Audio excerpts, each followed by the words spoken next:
ఓం నమ శివాయ. కార్తీక పురాణము 8వ అధ్యాయం. సూక్ష్మధర్మ నిరూపము, అజామిలోపాఖ్యానం. వశిష్ఠ మునీంద్ర, నా మనసులో గొప్ప సందేహము కలిగినది. ఆ సందేహమును తెలిపెదను, దానిని నశింపజేయము. మీరు నాకు ధర్మ సూక్ష్మమును చెప్పితే, పాతకములలో గొప్పవాణిని చెప్పినారు. వర్ణసంకర కారకములైన మహాపాపములు చేసిన దుర్జనులు వేద త్రయోక్తములైన ప్రాయశ్చిత్తములు చేసుకొని పరిశుద్ధులగుదురని ధర్మశాస్త్రములందు చెప్పబడి ఉండగా, మీరు ధర్మలేశము చేతనే పరిశుద్ధులై విష్ణులోకమును పొందుదురని చెప్పినారే, అది ఎట్లు సంభవమగును? ఓ మునీశ్వర, అనంత పాతకములు చేసి ఈ పాపములు గొప్పవనియు వీటికి ప్రాయశ్చిత్తములు చేసుకొనవలేననియు తెలిసి అట్లా చేయక దైవవశము చేత సంభవించి కార్తీక దీపదానాది పుణ్యముల వలన వైకుంఠమునకు బోవుట ఎట్లా సంభవించును? వజ్రపర్వతమును గోటికొన చివరి భాగము చేత చూర్ణము చేయుటకు సఖ్యమగున? తాను లోపల నుండి గృహమునకు అగ్ని ముట్టించి మండుచుండగా తెలియని వాని వలె నుండి పుడిసెడి నీళ్లు అనగా చేతికి వచ్చినన్ని జలము అగ్ని మీద చల్లిన ఎడల ఆ అగ్ని చల్లారునా? మహానది ప్రవాహములో స్వయముగా పడి కొట్టుకొని పోవుచు గడ్డి పరకను ఆధారముగా చేసుకుని దరికి చేరునా? స్వయముగా గొప్ప పర్వతమునెక్కి అక్కడి నుండి కింద పడుతూ మధ్యనున్న చిన్న తీగను పట్టుకునే ఎడలా పడకుండునా? ఇట్టి దృష్టాంతములను బట్టి చూడగా అధికములైన పాపములను చేసి స్వల్ప పుణ్యము చేత వాటిని నశింపజేయుట ఎట్లు సఖ్యమగును? నాకు ఈ సంశయమును నశింపజేయము. నాకే కాదు, వినువారికి అందరికీ ఇది ఆశ్చర్యకరమే. కార్తీక మాఘ వైశాఖ మాసములందు చేసిన స్వల్ప పుణ్యమే అధిక పాతకములను నశింపజేయునని మీరు చెప్పినారు. అది ఎట్లు సిద్ధించును? సూతుడిట్లు పలికెను. ఈ ప్రకారముగా రాజు మాటలను విని వశిష్ఠ మునీంద్రుడు చిరునవ్వుతో నవ్వి, కొద్ది పుణ్యము చేత పెద్ద పాపములెట్లు నశించును అని ఆశ్చర్యముతో ఉన్న రాజుతో ఇట్లనెను. ఓ రాజా, వినుము. మంచి విమర్శ చేసితివి. నేను కూడా విచారించి తిని వేద శాస్త్ర పురాణములను విచారించగా ధర్మములో సూక్ష్మములున్నట్లు తెలిసినది. అట్టి సూక్ష్మధర్మములు ఎంత పనినైనా చేయ సమర్థములు. ఒకానొకప్పుడు గొప్ప పుణ్యము కూడా స్వల్పమైపోవును. ఒకప్పుడు స్వల్ప పుణ్యమే అధిక ఫలప్రదమగును. కనుక ఈ విషయమందు సందేహము పొందకము. చెప్పెదను, సావధానముగా వినుము. ధర్మములు గుణత్రయముతో కూడుకొని స్వల్పాధికమగును. గుణములు సత్వము, రజస్సు, తమస్సు అనినవి 3. ఈ 3 గుణములు ప్రకృతి వలన కలిగినవి. ప్రకృతి అనగా మాయ. అందులో సత్వగుణము వలన చేయబడిన ధర్మమును సూక్ష్మమందురు. ప్రాయశ్చిత్తములనియు తమస్సు వలన కర్మకాండ ఎంతయు రజోగుణము వలన కలిగినవి. తిరిగి జన్మ ఇచ్చునవి తమోగుణము వలన చేసిన ధర్మము తామసమనబడును. ఇది నిష్ఫలము. ఇందులో సత్వగుణముతో చేయబడిన ధర్మమును సూక్ష్మమని నీకు చెప్పి తిని, అది కొంచెమైనను కాలయోగము వలన వృద్ధి నొందును.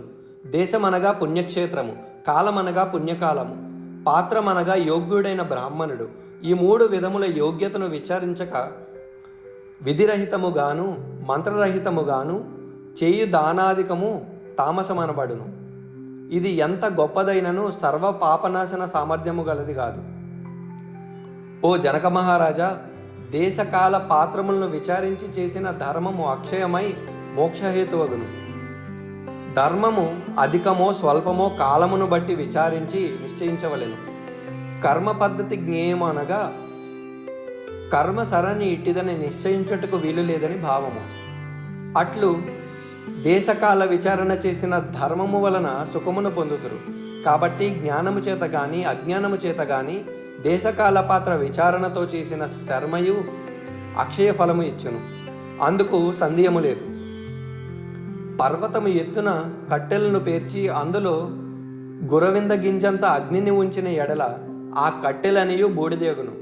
గృహములోని చీకటిని చిన్న దీపమును వెలిగించినా నశించును. చిక్కగా చిన్న బురద నీటిలో ఎంత కాలము స్నానము చేసినను చివరికి నిర్మల జలమందు ఒక మారు స్నానమాచరించిన ఎడల ఆ మురికిపోవును. అట్లే అల్ప పుణ్యము చేత అధిక పాపములు నశించగలవు. అజ్ఞానము చేత గాని జ్ఞానము చేత గాని చేసిన పాపములు అధికములు గాని స్వల్పములు గాని హరినామ సంకీర్తనము వలన నశించును. మహిమ తెలియక చేయబడినదైనను హరినామ సంకీర్తనముచే పాపములనియు వెదురు పొదలను అగ్ని వలనే దహించును. పైన చెప్పిన విషయమై ఒక కథను చెప్పెదను వినుము. పూర్వకాలమందు కన్యాకుబ్జమును క్షేత్రమందు వేదాంగ పారంగతుడై సత్వనిష్ఠుడను ఒక బ్రాహ్మణుడు గలడు. ఆ బ్రాహ్మణునకు పతివ్రతయు ధర్మాత్మురాలకు భార్య గలదు. వారిరువురకు చివరి కాలమున అజామిలుడను ఒక కుమారుడు పుట్టెను. అజామిలుడు దురాచారుడుగును, దాసి భర్తయు హింసకుడు అగును. నిత్యము దాసి సాంగత్యమందు ఆసక్తి గలవాడై ఉండును. అట్టివాడు స్వల్ప పుణ్యము చేత అనగా తెలిసి తెలియక హరినామ సంకీర్తనము వలన తరించెను. ఆ అజామిలుడు ప్రవర్తించిన ప్రకారము ఎట్లనినా అజామిలునకు యవ్వనము రాగానే ఒక దుష్ట బ్రాహ్మణుని ఇంట్లో ఒక దాసి ఉన్నది. దానితో సంగమము చేసి దాని యందు ఆసక్తుడై తల్లిని తండ్రిని విడిచి కామాతురుడై దానితోనే జలపానము భోజనము శయనము జరుపుటకు వైదిక కర్మలను విడిచి కామశాస్త్ర ప్రవీణుడై ఆలింగన చుంబనాది కర్మలయందు ఆసక్తి గలవాడై ఆ దాసితోనే నిరంతరము కాలము గడుపుచుండెను. ఆ అజామిలుడిట్లు కులాచార భ్రష్టుడైన కారణమున బంధువులందరూ అతనిని గృహము నుండి వెళ్ళగొట్టిరి. అజామిలుడు ఆయూరిలోనే ఒక చండాలుని ఇంట్లో నివాసము చేసుకొని నిత్యము దాసితో కూడి కుక్కలను ఉచ్చులు వేసి మృగములను పట్టుకొనుచు వాటిని వెంటబెట్టుకుని అరణ్యముకు పోయి పశువులను పక్షులను మృగములను చంపి వాటి మాంసమును భుజించుచు కాలము గడుపుచుండెను.